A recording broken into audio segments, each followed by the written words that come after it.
નમસ્કાર. ગુજરાતના ખ્યાતનામ સાહિત્યકાર સાંઈરામ દવે અને ખ્યાતનામ હાસ્ય કલાકાર હકુબાના સ્માર્ટ મીટરના સમર્થનના વિડીયો મારા ધ્યાન ઉપર આવ્યા. આ વિડીયો જોતા જ મને ખૂબ દુઃખ થયું, એટલા માટે કે આ બંને કલાકારો મારા માટે ખૂબ આદરણીય છે.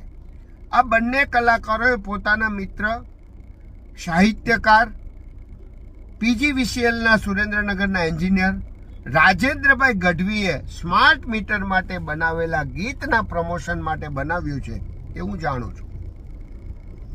પરંતુ એ લોકોને અને બીજા જનતાને પણ કહેવા માંગુ છું કે PGVCL સુરેન્દ્રનગરના એન્જિનિયર રાજેન્દ્રભાઈ ગઢવી મારા પણ અંગત મિત્ર છે. અમારે પણ એકબીજાને ત્યાં સુખ દુઃખના પ્રસંગોમાં પરિવાર સાથે જવાના સંબંધો છે.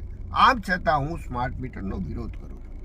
સાંઈરામ દવે પોતાના વિડીયોમાં આપણે સ્માર્ટ મીટર આપણે સ્માર્ટફોન વાપરીએ છીએ, આપણે ફલાણું ઢીકણું વાપરીએ છીએ, આપણે સ્માર્ટ મીટરનો વિરોધ ન કરવો જોઈએ, આ પ્રકારની વાત કરી. હકુબાએ પણ આ પ્રકારની વાત કરી. ત્યારે હું હકુબા અને સાંઈરામ દવેને સ્પષ્ટતા કરવા માંગુ છું કે શું તમે જે સ્માર્ટફોન વાપરો છો એમાં 24 કલાકમાં જે ટેલિફોન કંપની તમારી પાસે પૈસા વસૂલ કરે છે એ જુદા જુદા કલાકોના જુદા જુદા ભાવ કરે છે? તમારા ઘેર જે ગેસની લાઈન આવે છે, ગેસ કંપની તમને જે ગેસ પ્રોવાઈડ કરે છે, એમાં ગેસ કંપની એવું કીધું છે કે સવારે જે તમે ગેસ વાપરશો એના આટલા પૈસા થશે, બપોરે જે ગેસ વાપરશો એના આટલા પૈસા થશે, અને રાત્રે તમે ગેસ નથી વાપરતા ત્યારે ગેસનો જે વપરાશ થાય તો એનું ભાવ આ રહેશે, આવું કીધું છે? હું એવું માનું છું કે નહીં કીધું હોય.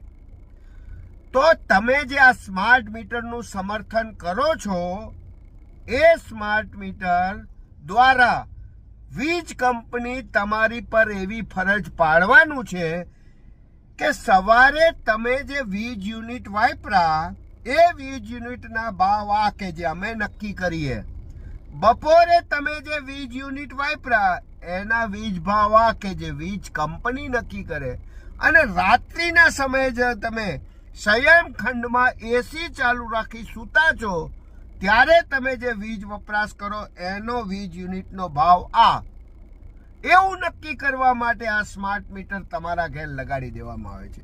આ બધી વાત જાણ્યા પછી જો આપ સ્માર્ટ મીટરનું સમર્થન કરતા હોય તો કરો. આ બધી વાત